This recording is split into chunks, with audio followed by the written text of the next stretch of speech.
नमस्कार।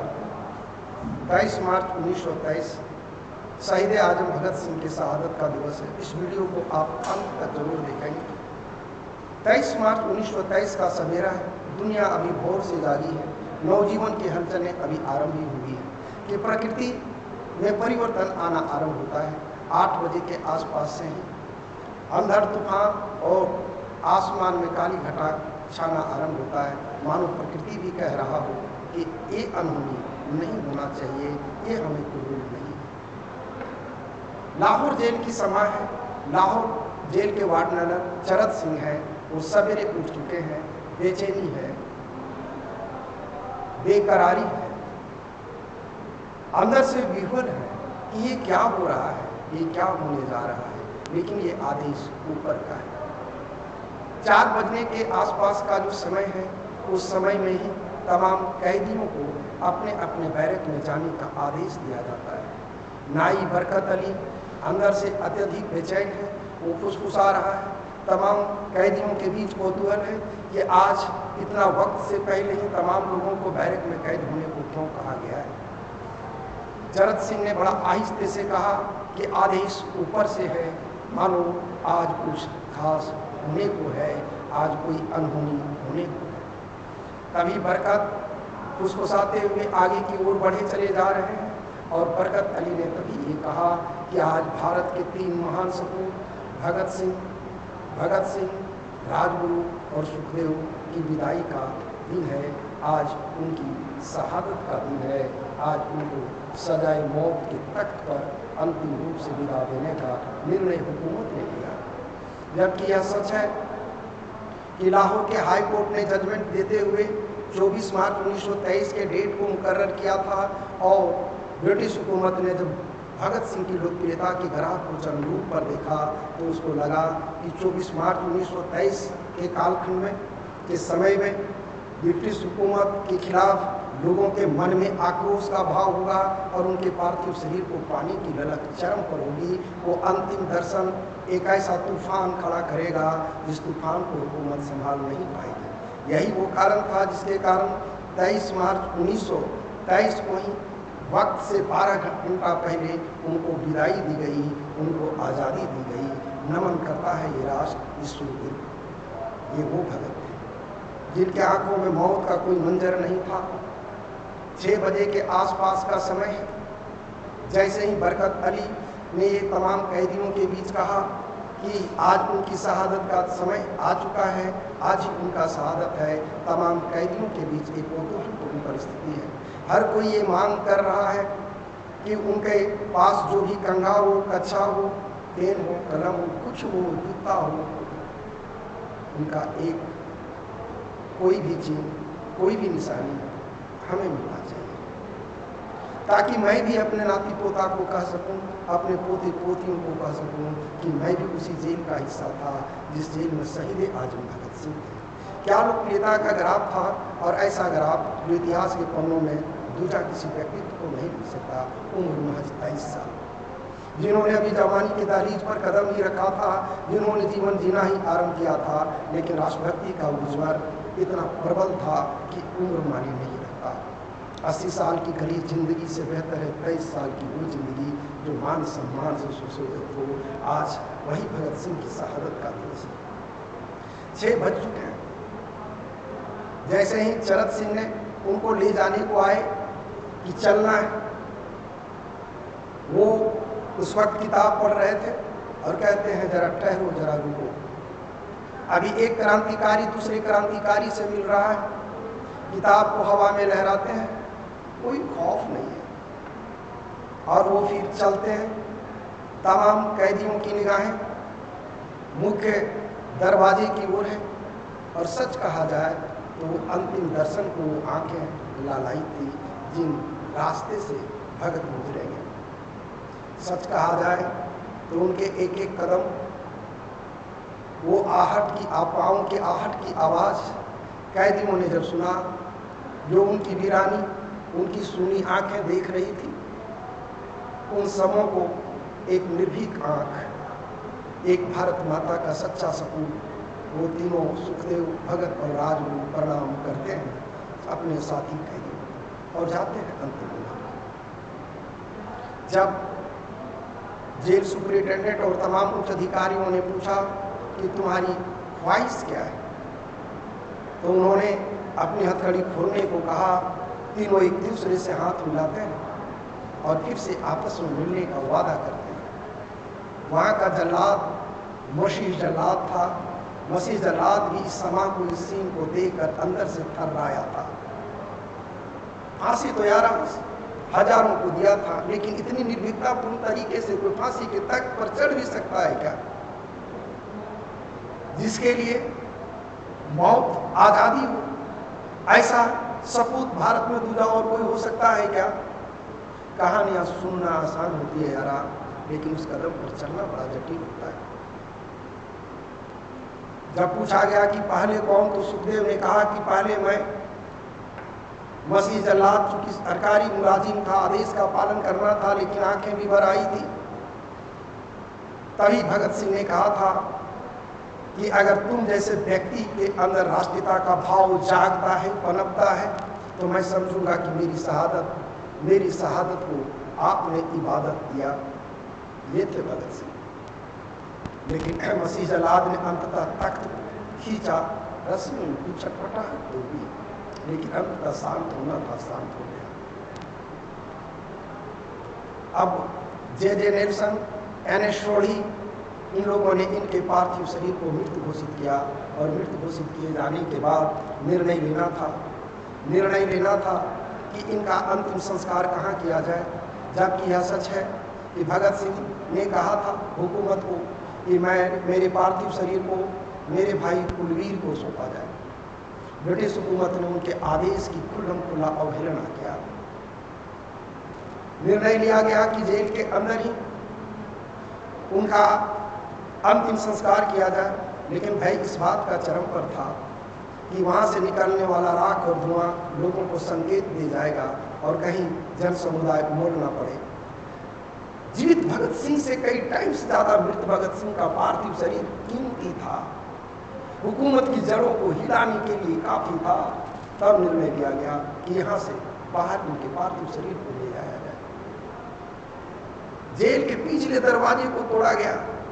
क्या कोई मृत व्यक्ति का व्यक्तित्व इतना प्रबल, इतना सबल, इतना भारी हो सकता है कि एक क्रूर व्यवस्था के प्रतिपादक, संपादक, जिसके रगों में मानवता का नाम का कोई नामो निशान ना हो, वो इस कदर कांप भी सकता है क्या?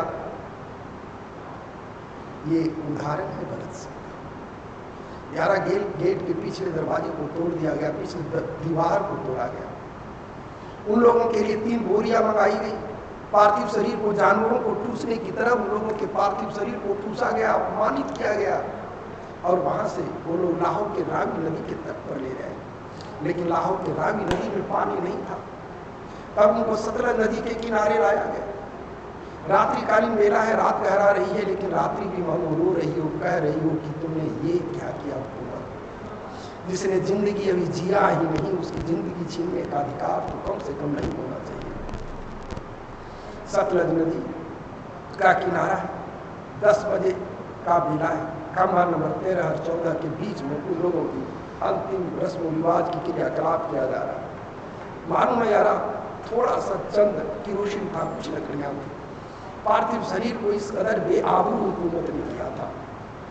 किरोसिन डाला गया, कुछ लकड़ियां डाली गई, माचिस की तिल्लियों से आग लगाई गई। अभी सब अधसुलझा हुआ ही था कि बंजारों की एक टीम की निगाह उधर पड़ा जहां से राख और धुआं निकल रहा था।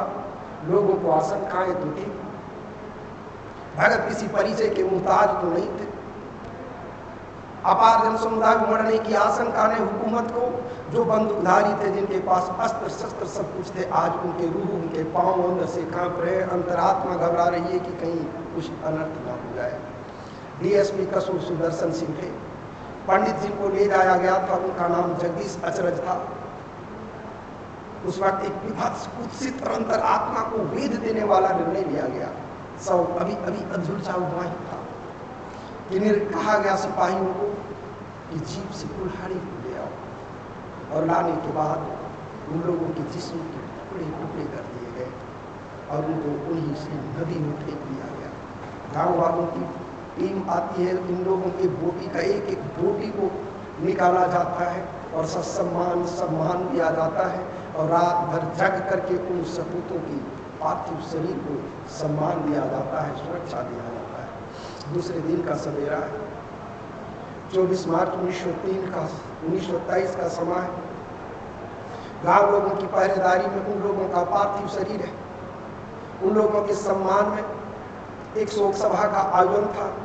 एक शोक सभा लाहौर के नीला गुंबद से अनारकली बाजार तक 3 किलोमीटर का रास्ता था। पुरुषों ने अपनी बाहों में काली पट्टी बांध रखी थी, महिलाओं ने काली साड़ी बांध रखा था। सबों के बीच खामोशी थी। 24 मार्च का वो सवेरा कोई मामूली सवेरा नहीं था। एकाएक जब घोषणा किया गया कि भगत सिंह का परिवार तीनों के पार्थिव शरीर को ला रहा है, यारा इमेजिन करो कि एक जवान बेटे के पार्थिव शरीर को उसका बाप ही कंधा देकर ला रहा हो, बाप पर क्या गुजरी होगी, उस मां पर क्या गुजरी होगी। पता है आपको, भगत सिंह बचपन से ही क्रांतिकारी थे। इनके पिता का नाम किशन सिंह, माता का नाम विद्यावती। इनके पिता 3 भाई थे। वो जो 3 भाई थे उनमें एक कहां गायब हो गए ये पता नहीं, लेकिन क्रांतिकारी तो वो भी थे। भगत सिंह का जिस दिन जन्म हुआ था आधुनिक पाकिस्तान के बांगा गांव में, उसी दिन इनके पिता और इनकी चाचा की रिहाई हुई थी। इनके चाचा को ब्रिटिश हुकूमत ने इस कदर बेरहम तरीके से मारा था कि आने के 1 माह के अंदर अंदर इनकी चाचा की मृत्यु हो गई थी। उस वक्त इनकी चाची मात्र 23 साल की अवस्था में थी और वैधव के दुख को भोग रही थी। वो विधवा होकर के ही रहना पसंद की थी। उनके रगों में इतनी देशभक्ति का ज्वर था। तब इनके पिता ने कहा था कि ये बेटा जो घर में जन्मा है ये मेरे लिए बहुत भाग्यशाली है, क्योंकि इसका जिस दिन जन्म हुआ उस दिन मेरी रिहाई होगी, इसलिए इसका नाम भगत होगा। तभी से वो भगत सिंह कहलाए। इनके दादा वृद्ध थे और जब जेल मैनुअल के मुताबिक जब फांसी देना होता है तो अंतिम विदाई के लिए जेल में भी इन लोगों को पार्टी दी जाती है और अंततः उनके परिवार वालों को मिलाया जाता है। उनकी चाची के लिए भगत कोई भतीजा नहीं थे, उनको कोई औलाद नहीं था। उनकी सांस, उनकी रूह, उनकी आत्मा अगर बसती थी वो भगत में बसता था। जब भी चाची पपक पपक रोती तो भगत सिंह को अपने गोदी में जरूर बिठा दे। उनको रोता देख भगत सिंह उनके आंखों से आंसू की उस धारा को पोंछते और कहते कि चाची हमें बड़ा हुआ, मैं हुकूमत के लिए इतना बड़ा सरदर्द बनूंगा कि हुकूमत को भारत छोड़कर जाना होगा। चाची पपकती, रोती, दुलारती और अपने जीवन के अनंत सपने भगत सिंह के ही आंखों में देखते।